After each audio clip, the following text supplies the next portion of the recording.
Morning. Good morning to all of you.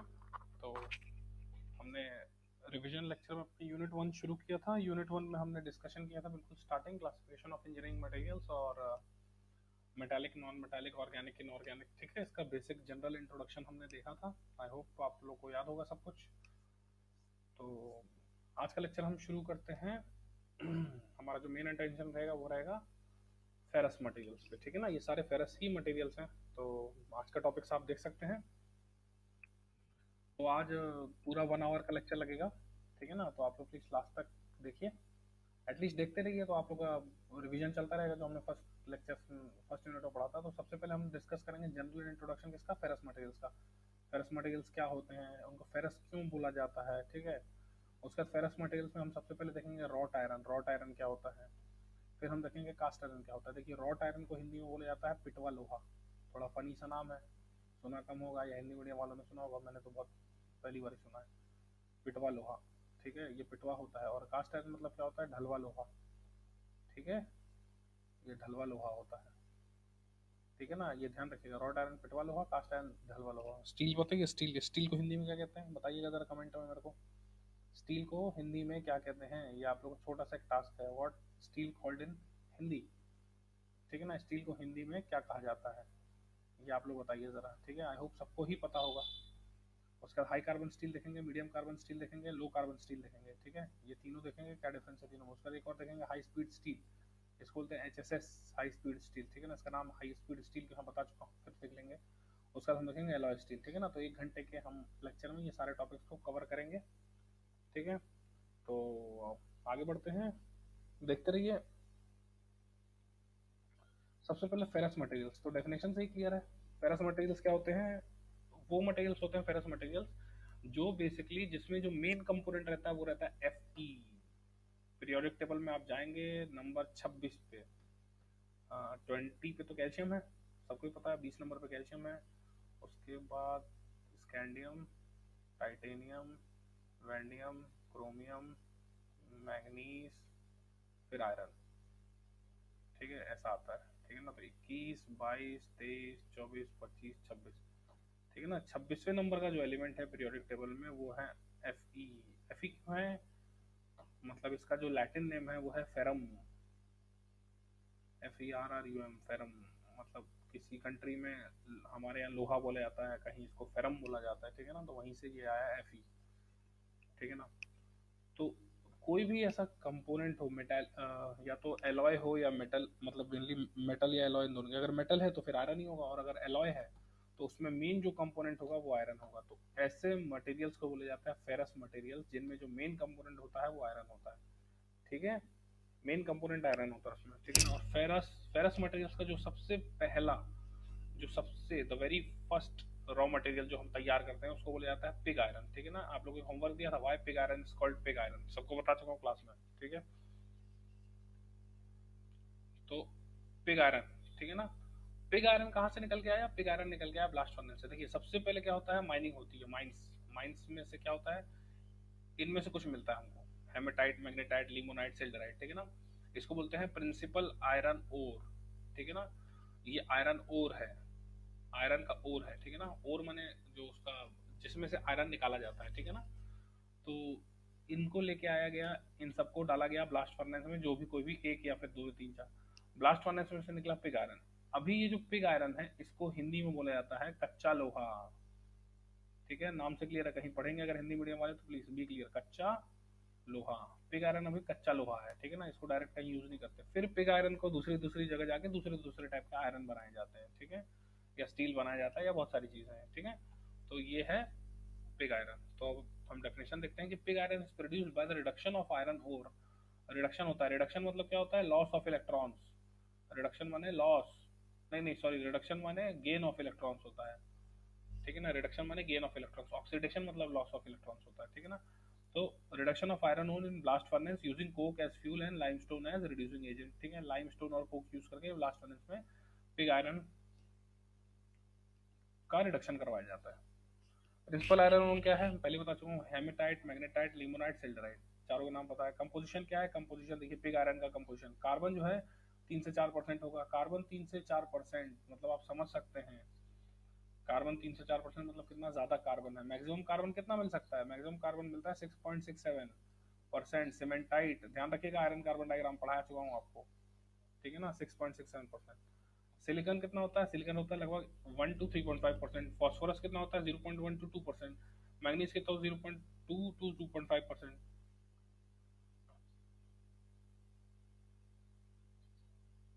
और sulphur, ठीक है, सल्फर होता है 0.04 से 0.2% तक, ठीक है ना।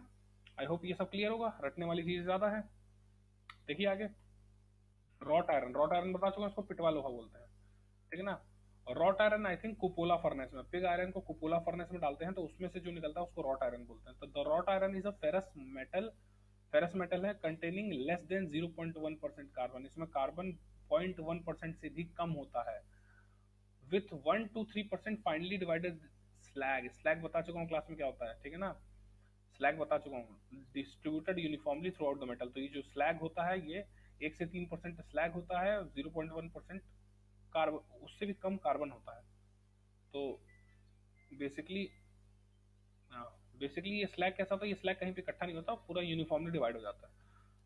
तो देखिए, it is obtained by burning away carbon from molten iron. तो पिग आयरन में कार्बन था 3 से 4%, तो हमने क्या किया, उसको बर्न किया, मोल्टन आयरन मोल्टन कंडीशन में ही बर्न किया, subjecting the product to hammering and rolling. तो देखिए सबसे पहले क्या किया, मोल्टन कंडीशन में हमने जो एक्सेस ऑफ कार्बन है उसको बर्न करते गए, और उसके बाद हैमरिंग और रोलिंग की गई। याद रखिए इसका नाम क्या था? पिटवा, ठीक है ना। आप लोग की तरह है ये, जब तक इसकी हैमरिंग नहीं होगी तब तक ये सुधरेगा नहीं। तो ये पिटवा लोहा है। देखिए क्या हो रहा है इसमें, हैमरिंग और रोलिंग की जा रही है, ठीक है ना, इसलिए इसका नाम पिटवा लोहा है। कंपोजिशन देख लीजिए, 0.02% सिलिकॉन, 0.15% मैग्नीज इतना, फॉस्फोरस इतना, सल्फर इतना, ये सिलिकॉन है। स्लैग कितना? Less than 3% and remaining iron. Slag होता है वो 3% से कम होता है और बाकी आयरन रहता है। तो देखिए कितना ज्यादा आयरन है इसमें, ऑलमोस्ट 97% तक आयरन रहता है इसमें। 97% मतलब ये one of the purest form of iron है, ठीक है ना, one of the purest form of iron, ये बता चुका हूँ मैं आप लोग क्लास में। वन ऑफ द, मतलब ये सबसे ज्यादा प्योर फॉर्म है आयरन का। आगे देखते हैं कैरेक्टरिस्टिक्स क्या क्या है। देखिए लिखा है purest of all form of iron, सब सारे फॉर्म्स ऑफ आयरन में सबसे ज्यादा प्योर रॉट आयरन होता है। इसका कलर क्या है? लाइट ब्लू कलर का रहता है और क्रिस्टलाइन स्ट्रक्चर होता है, ठीक है ना। स्ट्रक्चर क्या होता है? क्रिस्टलाइन। क्रिस्टलाइन स्ट्रक्चर क्या होता है?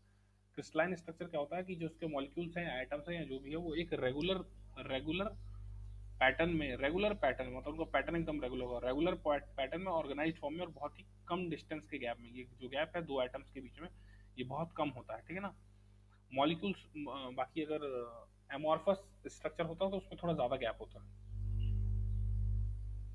Easy to harden and temper, इसकी हार्डनिंग और टेम्परिंग इजी होती है।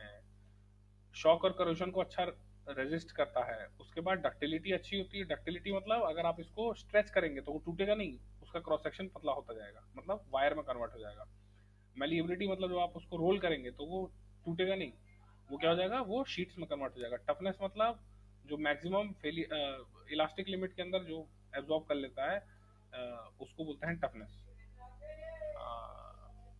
या फिर जो मैक्सिमम जैसा वो स्ट्रेंथ रहता है, हाँ उसको टफनेस बोलते हैं। उसके बाद हम देखते हैं एप्लीकेशंस। एप्लीकेशंस क्या क्या है इसकी? चेन्स बनती हैं, जंजीरें, क्रेन के हुक्स बनते हैं, क्रेन के हुक्स देखे ही होंगे आप लोगों ने। बोल्ट्स बनते हैं जिनमें शॉक लोड से लगता है। तो याद रखिएगा, टफनेस अच्छी है इसकी तो मतलब शॉक अच्छा एब्जॉर्ब करेगा। तो ऐसे नट बोल्ट्स बनाएंगे जिनमें शॉक लगता है, ठीक है ना, ऑल ऑफ अ सडन जिनमें वेट आता है, ठीक है ना। उसके बाद स्टीम और वाटर के पाइप बनते हैं, पाइप भी बनाए जाते हैं। उसके बाद शिप यार्ड्स मतलब जो जहाज है। रेलवे कपलिंग्स, कपलिंग्स मतलब जो दो चीजों को ज्वाइन करता है। तो ट्रेन में हमने दो बोगियां देखी हैं, ऐसी दो बोगी, इन दोनों बोगी के बीच में यहाँ पे जो ज्वाइंट लगा रहता है, इन्हीं को बोला जाता है रेलवे कपलिंग। फार्म इम्प्लीमेंट्स मतलब, फार्म इम्प्लीमेंट्स मतलब जो हमारे छोटे औजार रहते हैं ना, जो किसान यूज करते हैं, वो सारे औजार इन्हीं से बनते हैं। या फिर हल वगैरह, या फिर वो घास निकालने के लिए वो रहता है, खुरपी खुरपा जो भी हो, वो सब इन्हीं से बनता है, रॉट आयरन से, ठीक है। तो आगे देखते हैं, आगे देखते हैं कास्ट आयरन। कास्ट आयरन को हिंदी में क्या कहते हैं? ढलवा लोहा। देखिए कास्टिंग, कास्टिंग मतलब ढालना, तो इसको बोलते हैं ढलवा। ये सब की सब चीजें हमारी ही देन है, मतलब इंडिया की। तो ढलवा लोहा की बात करते हैं। कास्ट आयरन, कास्ट आयरन क्या होता है? Alloy of iron and carbon. तो iron carbon diagram I hope आप लोग को याद होगा। जिसको याद ना हो वो ऐसा देखें।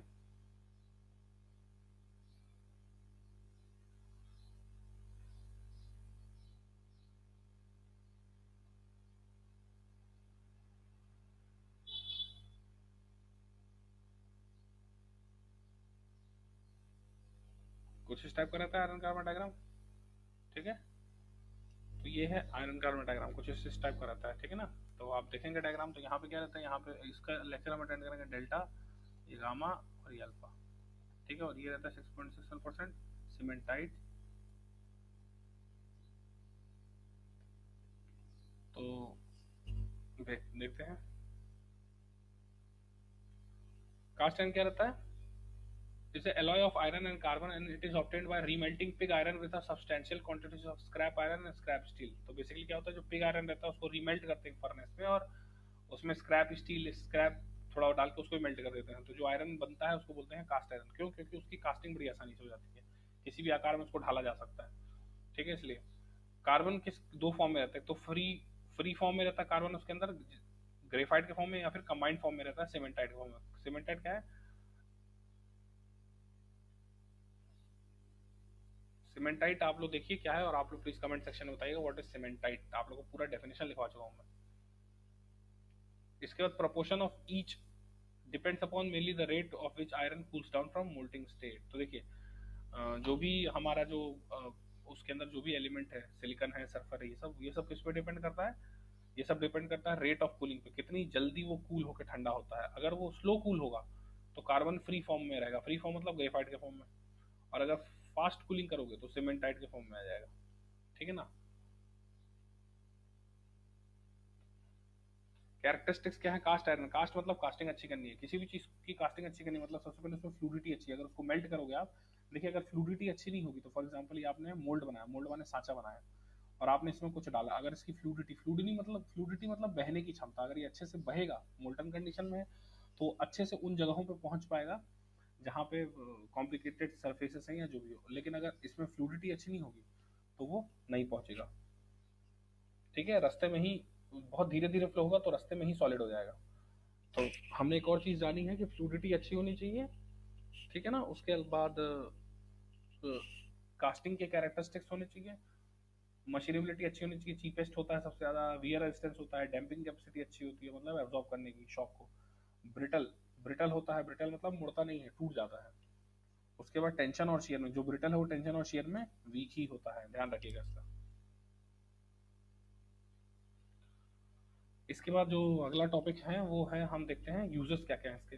किसके? कास्ट आयरन के यूजेस। तो कास्ट आयरन के यूज क्या? मशीन टूल के बेड्स, याद है ना, ग्रे कास्ट आयरन सबसे ज्यादा शॉक एब्जॉर्ब करता है, तो मशीन टूल का बेड बना दिया, क्योंकि मशीन वाइब्रेट बहुत करती है, तो कुछ ऐसा मटेरियल बनाना है जो एब्जॉर्ब करे वाइब्रेशन को। उसके बाद frames, guide and pulleys, pipe fittings, well bodies, piston and piston rings, ठीक है।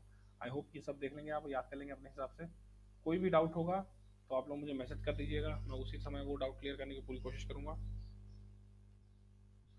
वेरियस टाइप्स क्या है कास्ट आयरन के और उनके यूजेस क्या है? देखिए various type of cast iron and its uses.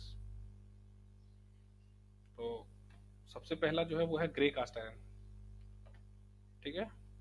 सबसे पहला क्या है? Grey cast iron. Grey cast iron क्या है? मशीन टूल के स्ट्रक्चर्स बनाते हैं, क्यों? क्योंकि इसकी डैम्पिंग कैपेसिटी अच्छी होती है, डैम्पिंग मतलब वाइब्रेशन को एब्जॉर्ब करने की क्षमता। दूसरा electric motor frame, same same concept, electric motor vibrate करती है तो उससे बनाएंगे। सिलेंडर ब्लॉक्स, पिस्टन रिंग्स, सब सेम कॉन्सेप्ट बन रहा है कि इसकी डैम्पिंग कैपेसिटी अच्छी है। इसका देखो होता है white cast iron. White cast iron क्या होता है? कार के व्हील्स बनते हैं, आपकी जो कार के व्हील है, और व्हील मतलब टायर की बात नहीं कर रहा हूँ मैं व्हील की बात कर रहा हूँ, जो उसका फ्रेम रहता है। Rolls of rolling, rolling mills क्या होती हैं? जब भी किसी चीज को हम रोल कर करके बनाते हैं, फॉर एग्जाम्पल आपने गन्ने का जूस निकालने का मशीन देखा होगा, उस पर दो रोलर लगे रहते हैं, बीच में गन्ना जाता है। तो इसी टाइप के कॉन्सेप्ट को यूज करके हम इंडस्ट्री में यूज करते हैं, तो उनको बोलते हैं rolling mills. Malleable cast iron, malleable cast iron क्या होता है? जिनके एग्रीकल्चरल इंप्लीमेंट्स बनते हैं, स्विंग मशीन बनती है, एक्सेट्रा। और नॉडुलर कास्ट आयरन का देख लीजिए, पंप, कंप्रेसर, आईसी इंजन। अब हम देखते हैं स्टील के बारे में। स्टील क्या है? स्टील के क्लासिफिकेशन देखते हैं, ठीक है ना। तो देखिए स्टील क्या होता है? क्रिस्टलाइन अलॉय होता है, क्रिस्टलाइन अलॉय होता है, और इसमें आयरन और carbon, no free graphite. Steel में याद रखिएगा फ्री ग्रेफाइट नहीं होता, कास्ट आयरन में फ्री या कंबाइंड दोनों फॉर्म में हो सकता है, स्टील में नहीं होता। स्टील में सिर्फ सिर्फ कंबाइंड फॉर्म में रहेगा। विथ कार्बन कंटेंट कितना रहता है? 2% तक कार्बन कंटेंट रहता है, वेरी करता है, 2% ऊपर नीचे होता रहता है कार्बन कंटेंट। तो एज द, अब देखिए सबसे मेन बात है कि ये स्टील है, ठीक है ना, याद रखिएगा स्टील है। तो आयरन कार्बन डायग्राम आपको ध्यान होना चाहिए। आयरन कार्बन डायग्राम में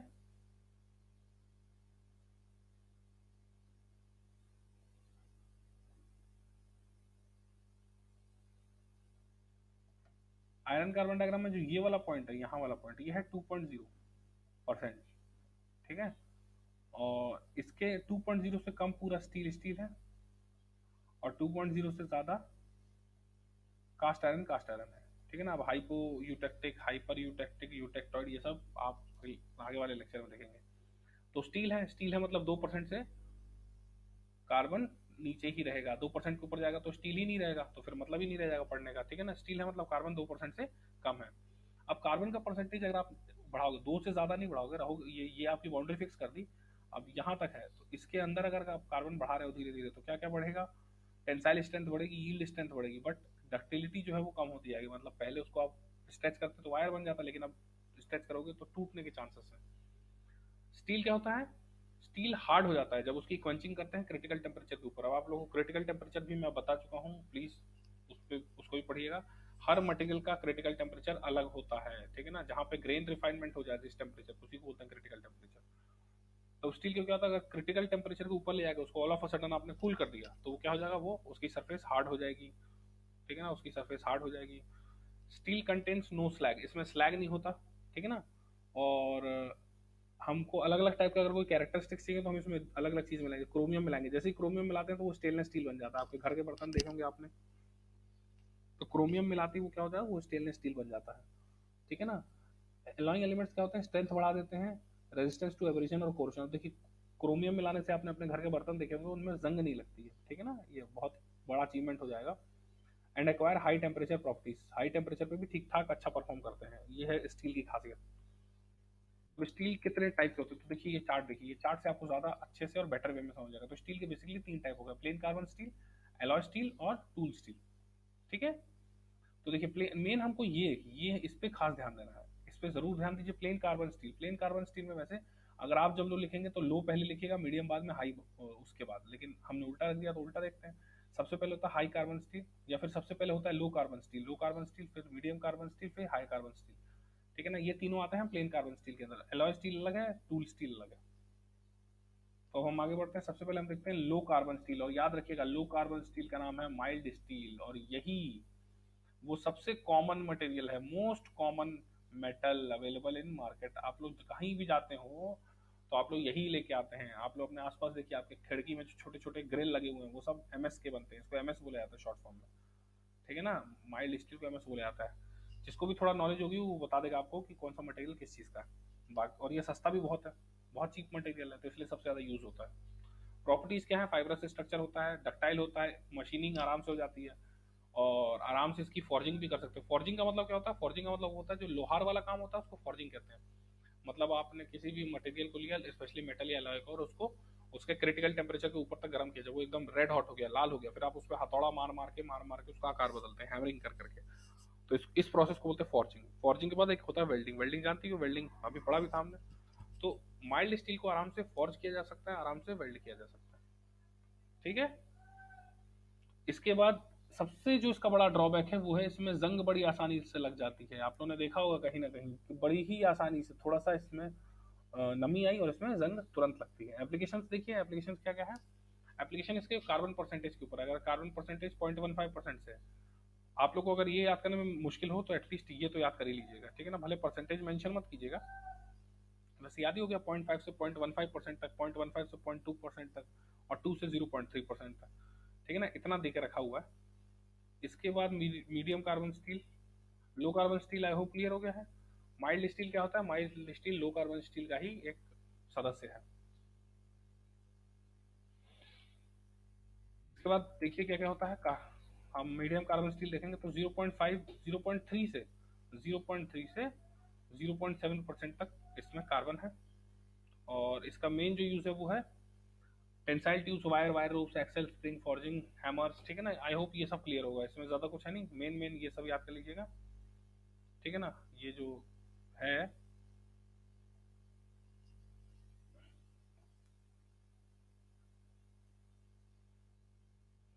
हाई कार्बन स्टील देखिए, हाई कार्बन स्टील में कितना होता है कार्बन परसेंटेज, 0.7 से 2% तक, ये हाई कार्बन स्टील है। इसके जो कैरेक्टरिस्टिक देखिए, कार्बन जब भी बढ़ेगा तो हार्डनेस बढ़ेगी, हार्डनेस बढ़ेगी तो डक्टिलिटी कम हो जाएगी, मेलिबिलिटी भी कम हो जाती है, हार्ड चीजें आराम से टूट जाती हैं, ना कि वो अपने डिफॉर्म होती हैं। तो नोटेबल कैरेक्टरिस्टिक क्या, फाइन ग्रैन्युलर स्ट्रक्चर है, इजी टू टेम्पर और हार्डनेस, इसकी भी टेम्परिंग और हार्डनिंग की जा सकती है, ठीक है। और इसके बाद मैग्नेटाइज परमानेंटली, इससे परमानेंट मैग्नेट बनाया जा सकता है, ठीक है ना, परमानेंट मैग्नेट। उसके बाद क्या है, इसमें बहुत जल्द आराम से जंग लगती है और बहुत तेजी में जंग लगती है, rust easily and repeatedly.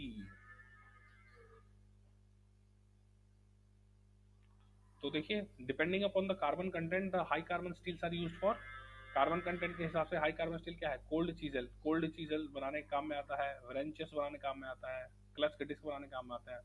Machine chisel मतलब, चीजल को हिंदी में क्या बोलते हैं, चीजल को हिंदी बोलते हैं छेनी, ठीक है ना, आप सबने देखा होगा, कभी ना कभी यूज भी किया होगा, यही होता है चीजल, वर्कशॉप में देखा होगा, ठीक है। उसके बाद स्प्रिंग बनाने के काम में आता है, कीज और पिन वगैरह बनाने के काम में आता है।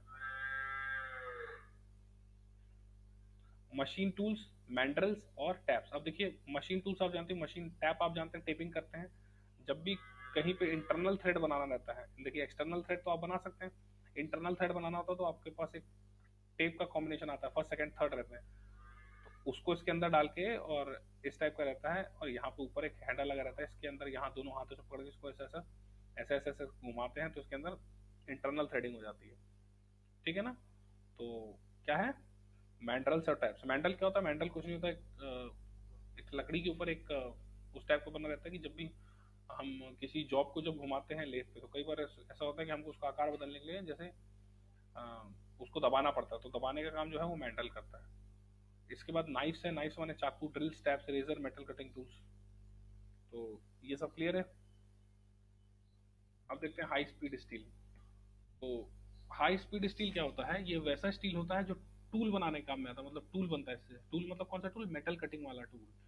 और ये जो टूल है, आप देखिए मेटल में, जैसे फॉर एग्जांपल आपके पास एक हैक्सॉ ब्लेड है, आरी, ठीक है ना, एक आरी है सिंपल सी, और आपने इस आरी से एक दूसरे मेटल को काटना शुरू किया, तो जब आप इसको रब करोगे तो वो क्या करेगा, आरी के जो दांत है ये क्या करेगा, मटेरियल को खुरच खुरच के, स्क्रैच कर करके बाहर निकालते जाते हैं, और धीरे धीरे वो टूट जाता है, ठीक है।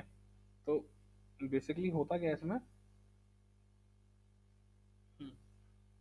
तो अगर आप इस हैक्सॉ को या आरी को बहुत ज़्यादा स्पीड में अपने जॉब के ऊपर मूव करेंगे तो क्या होगा, इसका भी टेम्परेचर बढ़ेगा, हो सकता है यहाँ पे इसके टूथ के आसपास टेम्परेचर बढ़ जाए और ये रेड हॉट हो जाए। तो जब भी कोई चीज़ लाल हो जाती है तो वो बिल्कुल वो हो जाती है, क्या कहते हैं, मतलब इसका टफनेस बिल्कुल एकदम कम हो जाएगा, आराम से ये डिफॉर्म हो जाएगा अगर रेड हॉट हो गया तो ये बहुत बड़ी पुरानी प्रॉब्लम थी। फिर धीरे धीरे रिसर्च हुई तो हमको एक ऐसा मटेरियल मिला जिससे हम बहुत हाई स्पीड में भी कटिंग कर सकते हैं, तो उसको बोला गया हाई स्पीड स्टील, ठीक है। इसके बाद क्या क्या है, इसके बाद क्या क्या है, इसके बाद देखिए, depending upon the principal alloying element. तो प्रिंसिपल अलाउइंग एलिमेंट में दो प्रकार के एचएसएस होते हैं, एक होता है टंगस्टन हाई स्पीड स्टील, एक होता है मॉलीबेडनम हाई स्पीड स्टील। टंगस्टन वाले को टी सीरीज बोलते हैं, मॉलीबेडनम वाले को एम सीरीज बोलते हैं, ठीक है, नाम देख लीजिए। ये सब आप लोगों को नोट्स में बना के दिया हुआ है, तो आप आई होप आप लोगों ने लिखा भी होगा, ठीक है। तो जिसको कुछ डाउट हो रहा है वो अपनी कॉपी खोल के बैठ जाए, और जिस कुछ लोग को अगर कुछ नोट करना है तो फिर वो एक पेज और एक पेन लेके बैठ जाए, ठीक है। तो हमने देखा हाई स्पीड स्टील, तो देखिए एक सेकेंड,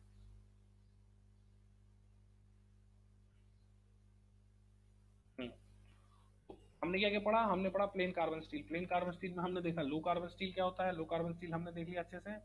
लो कार्बन स्टील के बाद हमने मीडियम कार्बन स्टील देख लिया, ठीक है ना। मीडियम कार्बन स्टील में कार्बन परसेंटेज देखा, लो कार्बन स्टील में कितना कार्बन परसेंटेज होता है इसको याद करेंगे, 0.5 से 0.3 तक, ठीक है ना। 0.3 के बाद 0.3 से 0.7 तक मीडियम कार्बन, और 0.7 से 2% तक। 2% के आगे क्या होता है, 2% से ज्यादा अगर कार्बन है तो वो स्टील ही नहीं होगा, फिर वो हो जाएगा कास्ट आयरन, ठीक है। कास्ट आयरन 2% से ज्यादा कार्बन होता है।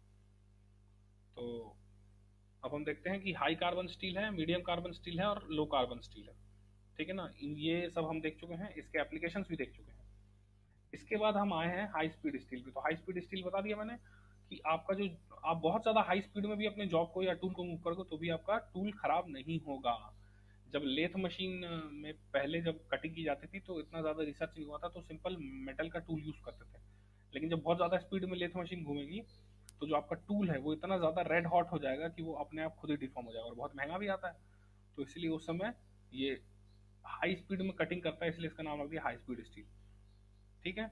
इसके बाद हम देखते हैं एलॉय स्टील। एलॉय स्टील क्या होता है, देख लीजिए। एलॉय स्टील क्या होता है, carbon steel alloyed with some elements other than carbon improve its mechanical properties. तो क्या होता है कि कार्बन स्टील रहता है ये, ठीक है ना, प्लेन कार्बन स्टील ही मान लो, और इसको क्या करते हैं, इसकी अलॉइंग करते हैं, कार्बन छोड़ के इसमें क्या और दूसरे टाइप में मिलाते हैं, तो ये बन जाता है alloy steel. Common alloying elements क्या क्या, मैग्नीज है, क्रोमियम है, निकल है, टंगस्टन है, सिलिकॉन और मॉलीबेडनम है। ठीक है ना, ये कॉमन अलॉइंग एलिमेंट्स हैं। इन्हीं में से किसी एक को या एक से ज़्यादा को मिक्स किया जाता है। एलॉय स्टील दो ग्रुप में डिवाइड होते हैं। ठीक है ना, देखिए एलॉय स्टील की बात कर रहे हैं हम लोग, ठीक है। लेकिन यहाँ देखिए, यहाँ कार्बन की बात नहीं कर रहे हैं, अदर देन कार्बन है, ठीक है ना, अदर देन कार्बन, ठीक है ना, तो कंफ्यूज नहीं होना।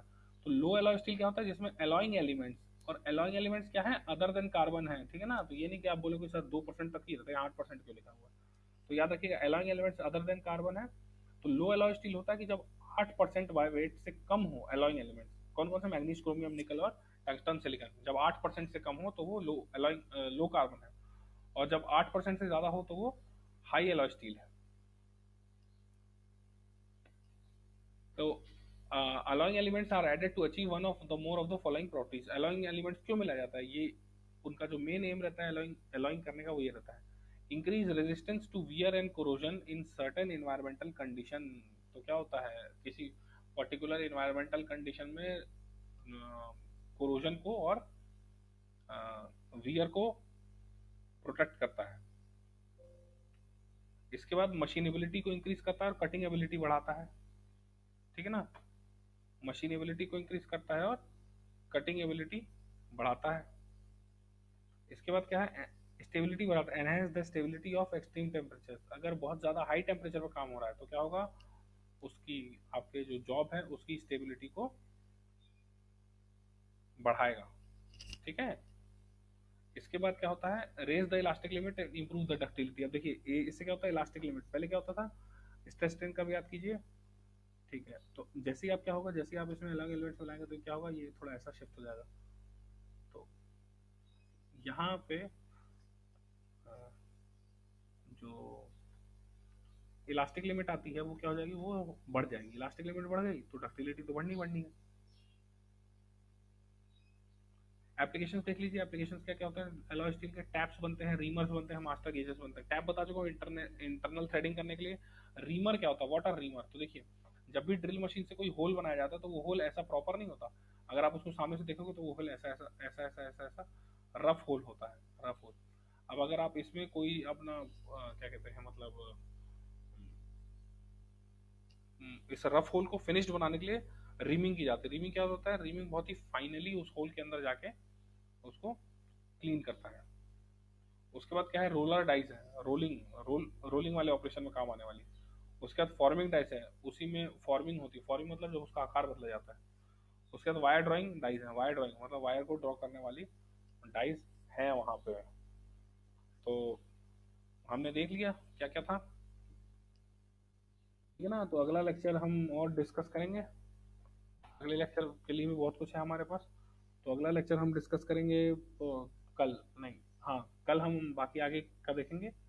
तो अभी ये जितना बताया इसको एक दो बार पढ़ के रिवाइज कर लीजिएगा, कार्बन परसेंटेज, और ये याद करने का ज़्यादा है तो इसको अच्छे से रिवीजन कीजिए।